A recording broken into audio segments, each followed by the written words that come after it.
System riding to the core. Yeah.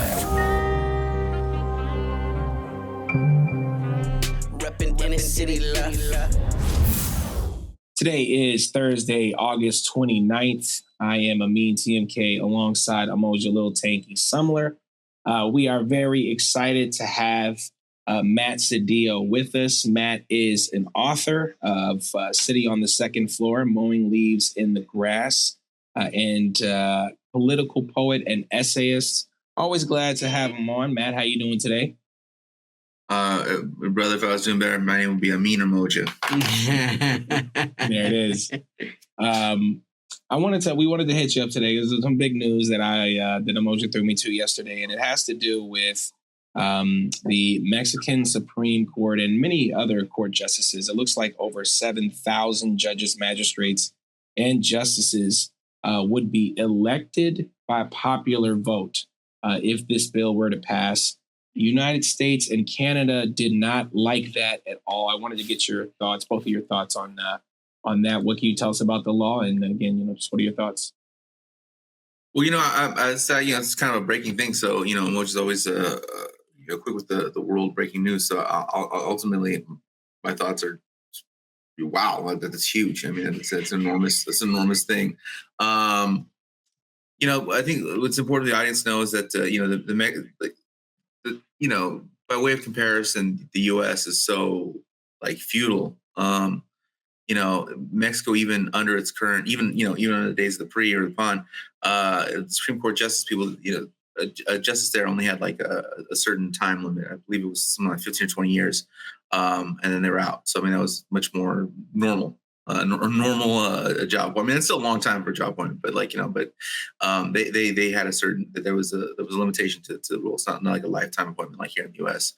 And so it was already much more, say, democratic, modern, not as feudal as the U.S. But this would only further make it more of a direct democracy. And it's really funny. It's really part and parcel to the U.S. response to AMLO is that the more democratic he makes the country, the more they call him a dictator. So it's really kind of the idea of directly voting for a Supreme Court is of course anathema to what the U.S. has here, and for the same reasons that it would, they oppose it for the same reasons they would oppose it here. So. It's my first quick thoughts. I mean, the person you're hearing crying the most about it right now in the U.S. is Ken Salazar. And that guy's got a very sordid history, policies here in the U.S. So he was he was a big opponent of this. I mean, he came out and staunchly. I mean, he was really going in. I didn't know if you saw the same thing we were watching Emoji, but yeah, he was going off, man. He had he was saying that this undermines security and it's again, and then Matt touched on it, underlines democracy. Wait, voting more underlines democracy. What are your thoughts? Man, I mean, it's 100% the 1984ification of all of this shit. I mean, just out and out with it, right? I mean, we're now being told that voting directly for a Supreme Court member is authoritarian. I mean, let's be honest. Once again, this goes back to the oligarchical imagination of who counts when it comes to voting. And that's not the people, it's the corporations, right? So think about, again, the American concept. You buy these people, you spend their entire life. People looking at Reggie Bush and what he went through to get to his Heisman Trophy to go to the NFL, and no one looks at these Supreme Court members. How these guys get picked out as early as high school, groomed to go to the right high schools. You get your scholarships paid to go to the right colleges. You get put on these easy courts, and they move you up all the way. I mean, these guys are scouted almost from birth. When you're talking about some of these different organizations from within the United States, what's the Federalist Society is a great example. Go and look how much time the Federalist Society spends in making sure that the people that they have moved along the way end up becoming Supreme Court justices, right? Meanwhile, that's no longer possible. You can't buy these couple of people early on in life and have an investment that works for the rest of your life. And so once again, right, because it acts against Citizens United, right? Because that was the thing, right? When Salazar was talking about rules-based order, the fuck does rules-based order have to do with national law? There's nothing international about this at all. Rules-based order as a phraseology doesn't even exist as it really, right? But these are the same people that are always bitching, right, about election interference, right? I mean, what is that if not this, right? They're not allowing the Mexican government to make a law enacted that will empower the Mexican people, right? Because it disenfranchises the Americans. It disenfranchises the Canadians that have invested ostensibly in certain people that now will be coming in and out, and you can't guarantee that they'll get in. This is one of the things that the Americans know. They're terrible at being able to pick the pulse of the other people, because what they want from people is not what the people want from their leaders. I mean, Juan Guaido is a great fucking example. I want to just read this. I want to jump back to Ken Salazar because there's some incredible quotes in here. I just want y'all to react to these. Based on my lifelong experiences supporting the rule of law, I believe popular direct election of judges is a major risk to the functioning of Mexico's democracy. One more. Direct elections would also make it easier for cartels and other bad actors to take advantage of politically motivated and inexperienced judges. Some pretty incredible unreality statements right there. Wait, give me the first one again. Based on my lifelong experience of supporting the rule of law, I believe popular direct election of judges is a major risk to the functioning of Mexico's democracy. Well, the good thing is he's just the U.S. ambassador to Mexico. He doesn't really have to live in Mexico, so he never has to worry about that. You know, whenever he gets bored, he can take his ass back to the Americans and live the way that they live. Give me the second one again. And the second one is direct elections would also make it easier for cartels and other bad actors to take advantage of politically motivated and inexperienced judges. Yeah, and the good news is those guys won't be there for life. If they're messing up and not reflecting the will of the people, those guys that the cartel bought, oh my, will be voted out. AMLO already came out and basically said the same things that we're saying. Why would an ambassador try to advise us in this capacity? You know, they are not interested. They're not here for the internal matters of Mexico. And it was something I also just been thinking about in our earlier conversation with Matt. It seems to me that American exceptionalism really just always looks down upon Mexican politics. But right now, if you juxtapose the United States of America and their brand of politics and where they're moving in comparison to Mexico's leftist-ish government, much more positive reform has happened, but I still have to hear about this dictator stuff. I know that obviously some of that is propaganda, and I assume some of it is American exceptionalism. But in your mind, Matt, why is that the case?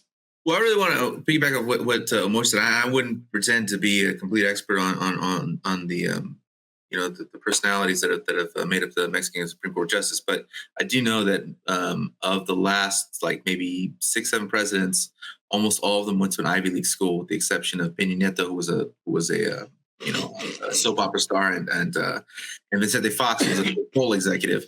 But the rest of them went to either Harvard or Yale. Salinas went to Harvard. Sedillo went to Yale. I believe Calderon was also Harvard. So the rest of them are Ivy League, and actually among the Ivy League, just Harvard or Yale. So there's definitely, when you said there's an investment in a U.S. Supreme Court justices, there's also a U.S. investment in people that hold high positions within Mexico. And I'm sure this is kind of true of many countries around the world, but it's particularly true of Mexico. I mean, most of them have a U.S. education. And in fact, Sedillo, who was one of the people that really pushed forward NAFTA, was one of the people who really enacted it. I mean, because of Salinas, but Sedillo was the one who really enacted most of the changes. He was rewarded with a position later to go teach, I believe, at Harvard. So this is kind of they're assets of the U.S. government as well, but as well as the the U.S. intellectual where. And so I imagine the Supreme Court justice is really no different. So it's not as though they're internally domestically groomed. I mean, they're groomed by by the U.S. system in order to deliver the goods for the U.S. system. So that's kind of the way it's been. That's why they would oppose it. Ken Salazar himself has a history of holding many different positions in the U.S. government. But in 2007, he was part of a bipartisan group that was supporting a lot of things that would basically arm the border. Of course, it was one of these bipartisan deals, so there was like a path to citizenship. But there was like really a lot of beefing up border security. Wasn't quite building the wall, but it was definitely more personnel, more guard towers, et cetera, et cetera, et cetera. So this is the history of Salazar. It's a pretty brutal one. I also want to say too, right? Because something that comes to my mind, and so two things to my mind immediately, right? This criticism started immediately to get really loud. They haven't liked AMLO for a long time, but if you'll notice, AMLO was really the first president, right, to be like, I think we need to respect Venezuela's their sovereignty and allow them to make their own decisions. I don't know what the OAS has to do with any of this. Even before Lula, like he took a harder stance than Lula. And all of a sudden, it's like, oh, he's becoming an autocrat. They've been whispering it for a long time. The other thing I want to say, though, the reason why they really hate this, right? Democrats hate the left. They hate to see leftist things happen, and they do everything they can to subvert leftist countries, especially brown leftist countries, because what they do is they embarrass the Democrats by once again showing you what is possible. They have reignited the whole Overton window conversation. I never even thought, here I am as a leftist. I'm like, what we need to do if we're going to engage on this type of judicial reform, we need to just maybe get more judges in there, and change up the order. No, the Mexicans are like, nah, we should vote for them straight up. Overton window exploded. I never even, and why not, right? Because we're so used to taking for granted the whole Magna Carta kind of Western style of this is how justice happens, and the judicial reforms, the judicial branch is just slow and they're in their traditions. Those traditions don't work for people of color. Those traditions don't work for people that are not Christian. Those traditions are not made to protect us. They're made to protect the original people that wrote those laws and their descendants. But America's supposed to be this kind of a boiling pot. So that means that we should be taking culture cues from everybody that makes up the great American experiment. But that never happens. What we should have been seeing is a salutation from Kamala and the Democrats like, wow, this is a way that perhaps we, lie. You're not going to do it, but at least act like, wow, this is a new way that we maybe can change the order of our Supreme Court and bring some justice, and none of that. You get none of that. I mean, basically, you get a pause in diplomatic relations.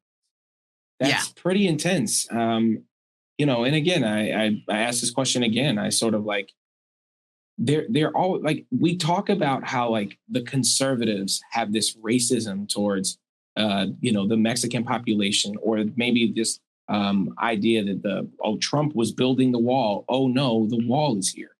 And again, you have these tremendous like things that would radically change the way that the United States works being implemented in Mexico. But I never hear any of these leftists sort of talk about the progression of, sort of the Mexican government and by the will of the people. And you mentioned, I mean, we are big fans of Lula here. And the fact of the matter is, AMLO, he beat him to the punch. He really should have been where Lula was. I want especially considering that the West has literally used these mechanisms against Lula in the past. Like they sent you to jail, bro, and you sitting there acting like you're confused about what's happening in the Venezuelan election. You've seen this. You've personally seen this. I mean, they did ultimately come around to making the right decision like a week ago. You know what I'm saying? But the fact that they played along with this for quite some time, for several weeks, They oh, waited we for don't the Venezuelan know. court to come out. They felt The like that Supreme was Court. necessary. Yeah, the Yeah. Supreme Court. Which, again, you can see why the Americans want to control these Supreme Courts, not just in America, but all across the American continents, North and South, so they can have a more predictable understanding of what outcomes will be when these kind of cases go there. Because the Americans wanted the Supreme Court to invalidate the results, but they don't control that particular court. And so they could not make that happen. Worry about your own elections. That's really what America needed. Worry about your own elections. It seemed to be an issue every freaking 4 years. I wanted to just ask Matt if you had anything more to say about this, because I wanted to also talk about another Salazar. I don't know if you know this name, Javier Salazar, sheriff of Bexar County, Texas. He spoke at the Democratic National Convention in the Chi. And he said, as a prosecutor, Kamala Harris took on transnational gangs and cartels. And we kind of seen this whole idea of like the Democrats are now the toughest on the border. And I didn't know if you had seen this or. Yeah, no, I saw. I mean, so I saw on the Supreme Court. It's just I mean, here in the U.S., Supreme Court overthrew an election in 2000. I mean, not to say that Al Gore was some champion, whatever, but that's a fact. And there's the potential that if Kamala Harris's momentum keeps going the way that the Supreme Court currently is, and still return another one. I mean, and that's the country we live in. So that is not at all an endorsement of Kamala Harris. That is not a whatever. But it's a fact. And so the way the Supreme Court is set up in the United States is extremely anti-democratic, and the way they seek to set it up across the world is extremely anti-democratic. And that's really kind of what I say about that. As to the other Salazar, my God, I don't know the guy's name, but yeah, I got a lot of the DNC, yeah, well, I mean, I think with Biden said. Biden really kind of set the tone when he was talking about we're gonna have the most stringent most stringent, strongest, most robust. This is a word they like to use, robust policy on the border. And he invites Trump, like I invite Trump to join me, or I'll join you, right? And so this is kind of like the theatrics of pop psychology of like I'll be the bigger man, and that's what people see. They see like, oh, Biden's willing to be the bigger man and let Trump lead the way. If we can just come together and do this thing as a country, right? And so that's kind of what I saw. I mean, I remember when I originally saw Hillary Clinton. When I saw Hillary Clinton's DNC. There was a general that came up and he was like, and we are Jews and we are Muslims and we are straight and we are gay and we are this and we are that and we will unite against our enemies. And I was like, wow, that's like a rainbow coalition of death, right? And so this is kind of this is par for the course. So this is like kind of the Democratic Party's rainbow coalition of the wall. I don't know, of law and order of murder and mayhem. And so this is what they present. This is what they present to people, and in a way, I mean, the sadder commentary is not that that's the state of the Democratic Party, but that's actually the state of the American population. The American population, if you say things to them in a certain kind of way, in a certain kind of buzzword, they're going to go along with the program. So, I mean, the fact of the matter, the tragedy of this is not that it happened. The tragedy is that it's effective. More and more that's the point I'm moving to. Like, I used to be very much of like, if the people only knew, no, they're very well aware. I mean, they hear it all the time, and this is what they kind of like lockstep, and march towards. So it's really, yeah. I mean, I don't know. I mean, what am I gonna say? I mean, Kamala Harris is, don't come. Don't come. That's like kind of don't come. Come Harris, right? So, man. And again, right? Let's say, first off, building walls is stupid for all of the reasons that we've talked about, as far as like as far as like migratory patterns, as far as human beings, as far as animals go, as far as water goes, right? Walls are stupid. Never mind the fact they don't work. Let's just look at it as a jobs program, right? Oh, I want to create all of these jobs. So we're going to build a wall. So then why then don't you, under the name of national security, why isn't there ever talk about building a northern wall? Right? Like, oh, it's just southern wall. Oh, what's the difference between the people that live in the north and the people who live in the south? Can you think of anything? I can't think of anything. Like, because from a national security point of view, that's a longer border, right? Like, oh, we just want to make sure. And like that talk is never even there, right? When we talk about, once again, Overton windows and not even pretending to hide what the real thing is, right? Never mind the fact that most of this migration wouldn't happen if you'd stop overthrowing these governments in the South.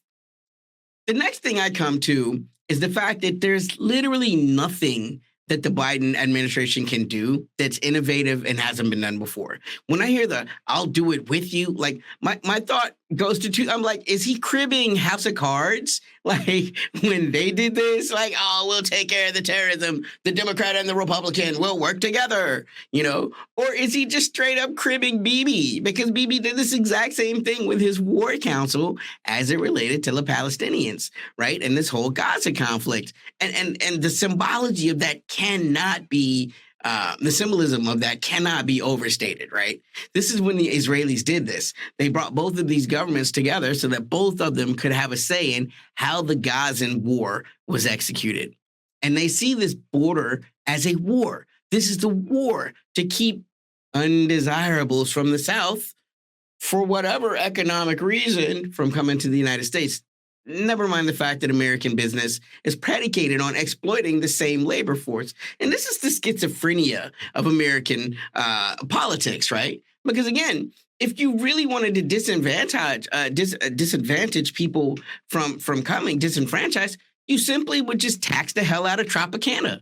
You would tax the hell out of Driscoll's, right? Really make sure that these people that are exploiting the hell out of this migrant labor force, right, have to pay the taxes that they're not able to avoid if they're using quote unquote American workers, right?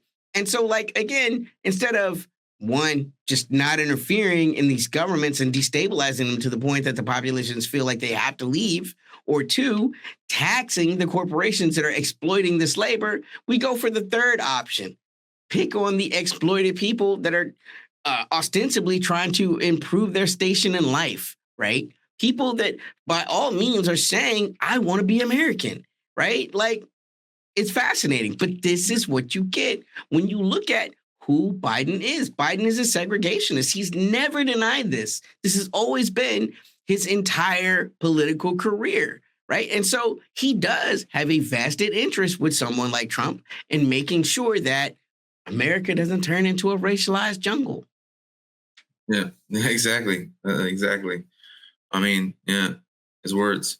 So I think, if you look at this question, specifically the specific question of migration from Mexico and now including Central America as well, the history of this is a lot deeper than most people really understand in the United States. If you look at the period of time of what's called the Bracero programs, when they had a migratory labor force coming and building up, so much of this is between the 1940s and 1960s. Well, if you look at the development of the Sun Belt, places like Phoenix, Dallas, so much of the Southwest, these cities undergo major population growths. From maybe 50,000 to 200,000 to a couple million, right? All in that time period. So really, this portion of the United States that the economists call the Sun Belt, most people call the Southwest. Chicano activists call Aztlan, all land that was once Mexico. These cities really built as American cities during that time period. I mean, with the exception of maybe Los Angeles, which kind of grows on a different scale and rate, but most cities grow around that time.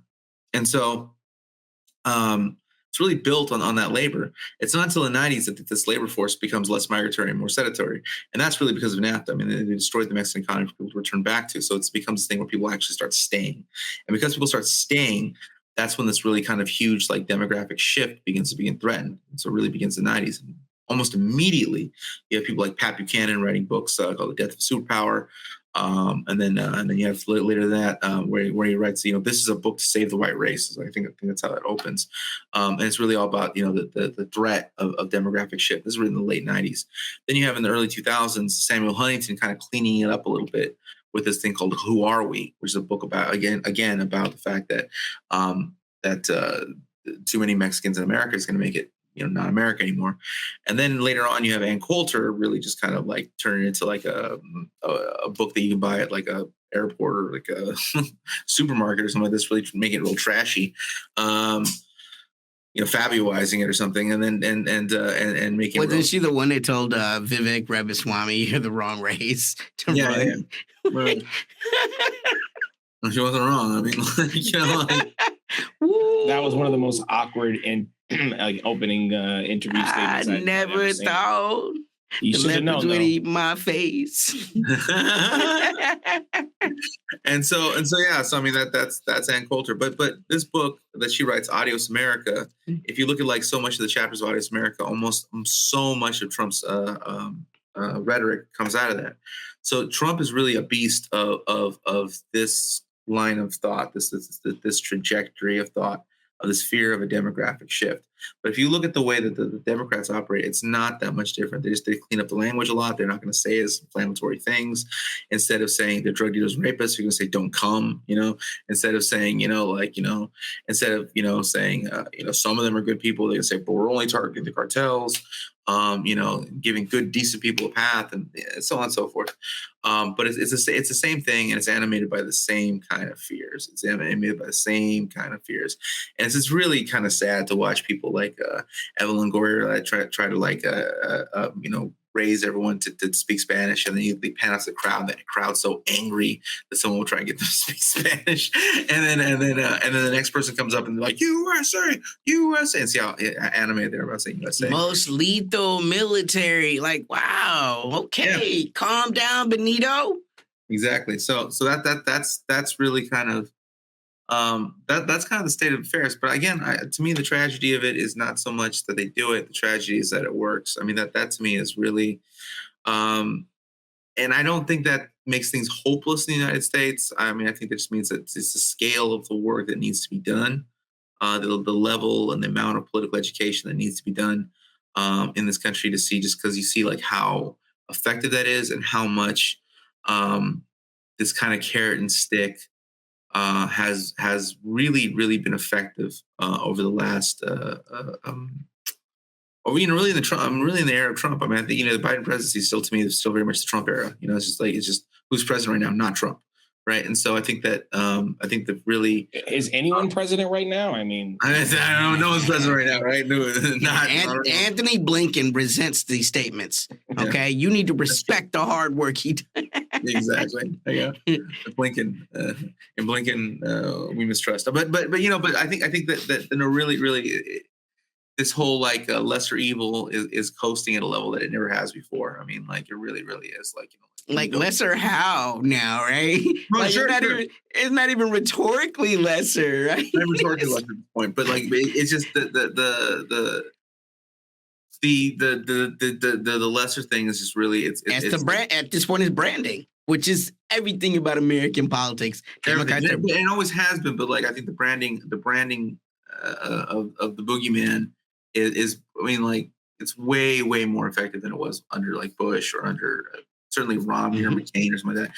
Like the style before was to prove that like you were a quote unquote compassionate conservative, which is really kind of like what W. Bush kind of introduced, this idea that like I'm a compassionate conservative, I care. And that was branding too. I mean, that was total branding, but they follow the mold, right? So like McCain would be like, but we need them, like, but these kids have a dream, and so you get the situation where they didn't really sound that much different. I mean, like like Romney versus Obama, they sounded very similar. I mean, like and Bush Gore sounded very similar.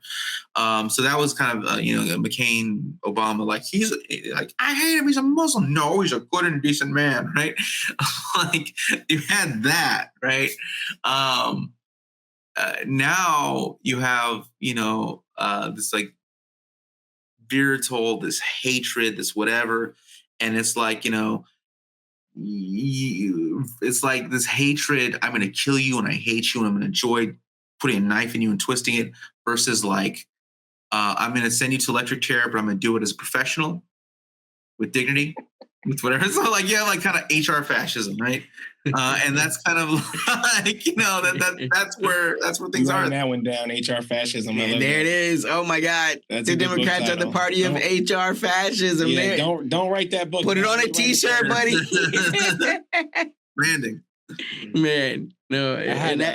I had another question for y'all, and then I'll be done. I just thought it was interesting because, we're talking about the Harris Waltz campaign. We're going on day 30 with no policies, just vibes out here. That's not true. She promised to give you $25,000 off of a $750,000 house. That's something, man. We're doing it. We're making it happen. But one thing that she loves to talk about and has been talking about since she started this was her policy at the border. And we just talked about how it seems that both parties seem to be pretty lockstep in most major, major policies. Other than feelings, everything else is pretty much similar. And one thing, again, that they're totally aligned with, speaking of Anthony Blinken, is that Venezuela's elections were stolen, even though the Supreme Court has already come out, even though Mexico and Brazil and all these other countries have said, okay, look, this is the actual result.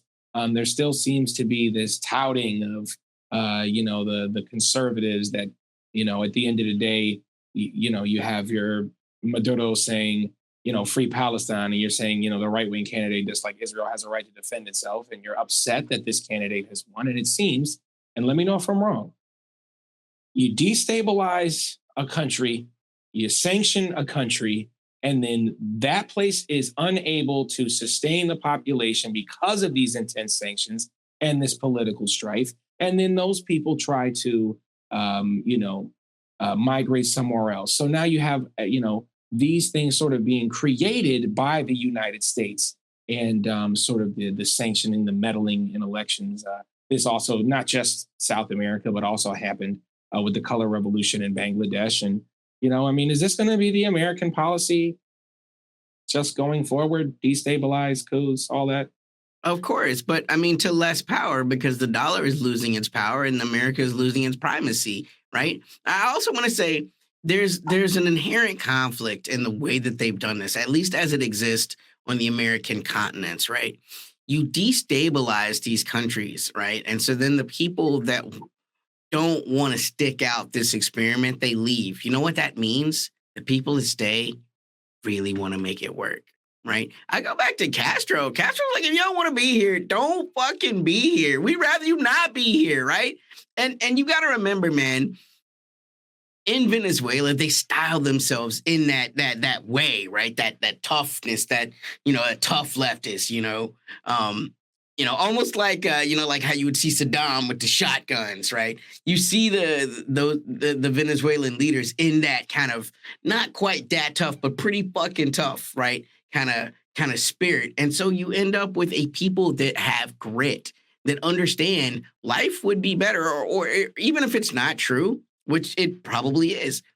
The reason why my life is tough right now is because America and its sanctions. If America would get out of the way, we'd have a paradise on earth. And that you'll always be able to say that so long as the Americans are trying to sanction you to death. And what's important is the people that don't want to be there tend to leave. Like when they showed this little parade of the people that were protesting the Supreme Court verification of the election, which if you love your country, you should be happy the Supreme Court verified that there wasn't fraud, right? It was like less than a block worth of people. I've been in protests with more people. You know what I'm saying? Meanwhile, when you look at the parades, for the Venezuelan government, it fills the city, man. It's hundreds of thousands of people out there. Chavismo is still strong in Venezuela. And I think that's what the American sanctions are meant to break, that spirit. Yeah. I definitely think I agree with that. But the reality is that, this has been the policy. Coups, assassinations, whatever. They usually try to buy someone off, and after that, they try to assassinate them, and after that, they go to war. Those things don't work, or they attempt to go to war. And so if you look at the playbook, that's exactly what happened in Nicaragua in the late 70s, early 80s with the Sandinistas and the Contras, right? So the whole full-scale war. And essentially, I mean, the U.S. basically said, through mouthpieces that if you elect Chamorro, there's going to be peace.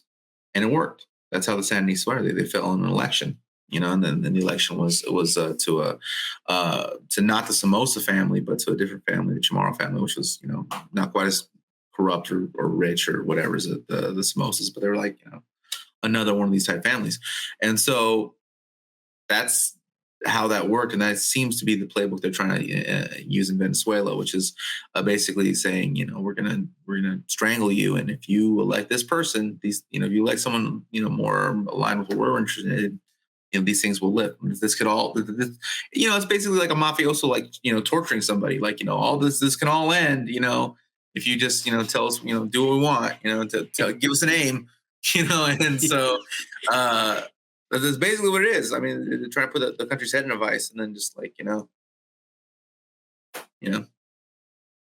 it's, it kind of feels like it's, you got to take the deal no matter what it is. Everything can go away if you sign this lease over to your oil or your rare earth minerals or your waterways or, whatever it may be. Just give us the lithium, man. Just give us, look, I just want to say this one more thing. It's important to understand the Democrats are not leftist. They're not liberal.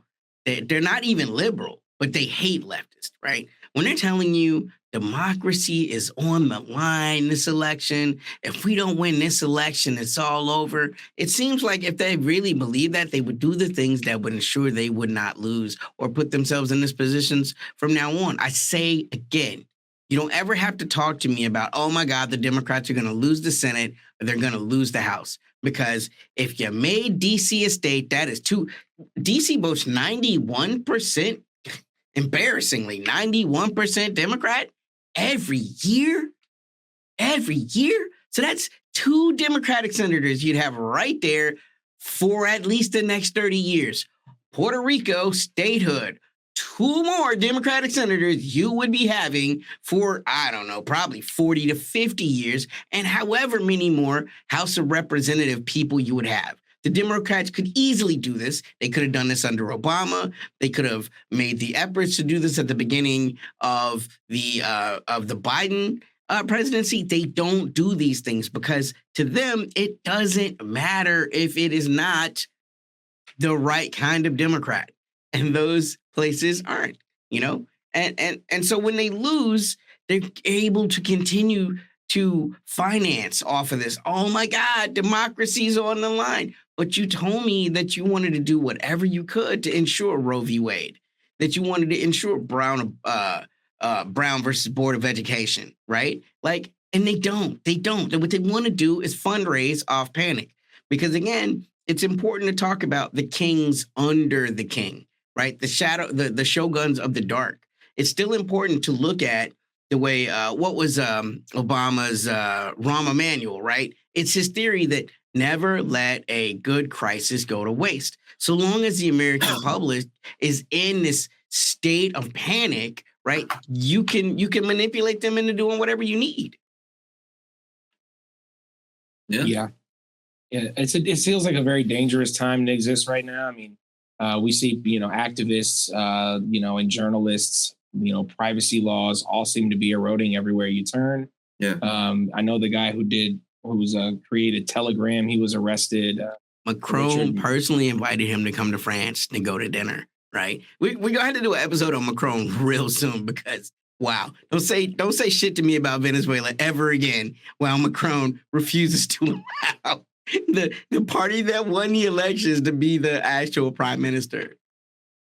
Yeah, it just seems like everywhere you turn, there's some sort of, move towards this, idea of fascism or whatever. Yeah. Well, I mean,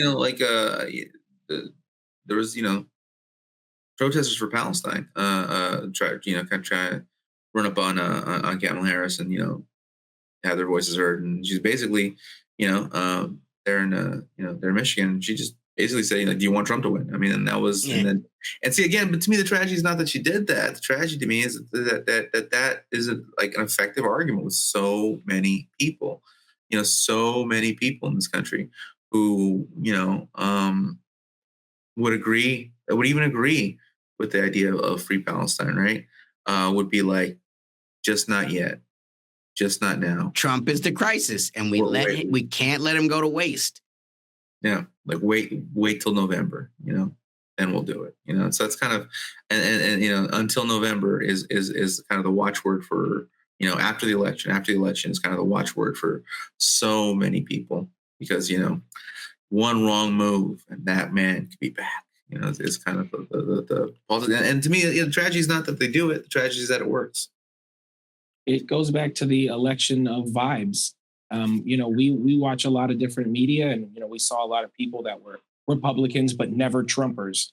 They always were talking about he doesn't represent the Republican Party. He's this, he's that, he's boom, he's bow, and he had an assassination attempt, and a bullet or a fragment of something hit his ear, and people the next day said Jesus saved him, and we're going to vote for him. Now I'm not making this up. Yeah. Tanky can vouch for me. We watch these literal exact pundits and these experts say these things. When Kamala Harris, came into office, even though a single policy has not been changed of any kind, we have so many people ready to change to Kamala. And it just seems like symbols and feelings and vibes is really everything. She injected life into the campaign. Biden was dead in the water. Certainly did. Which is to me really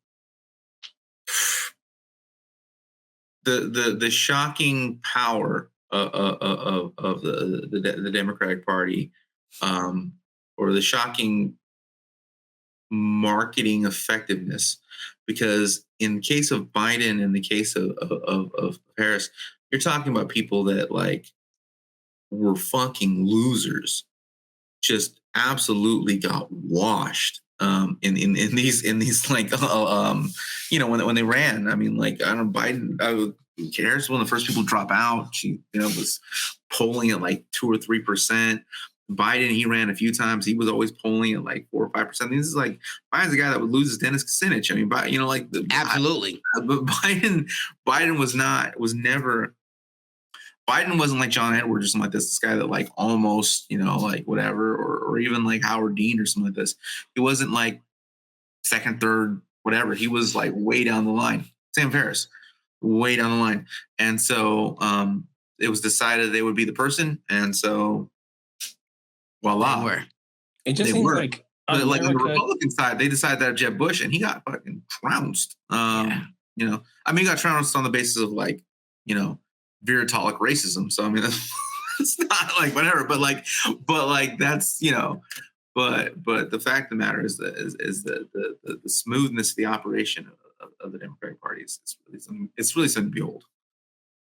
It's crazy to me that the United States can point and turn to any election anywhere in the world.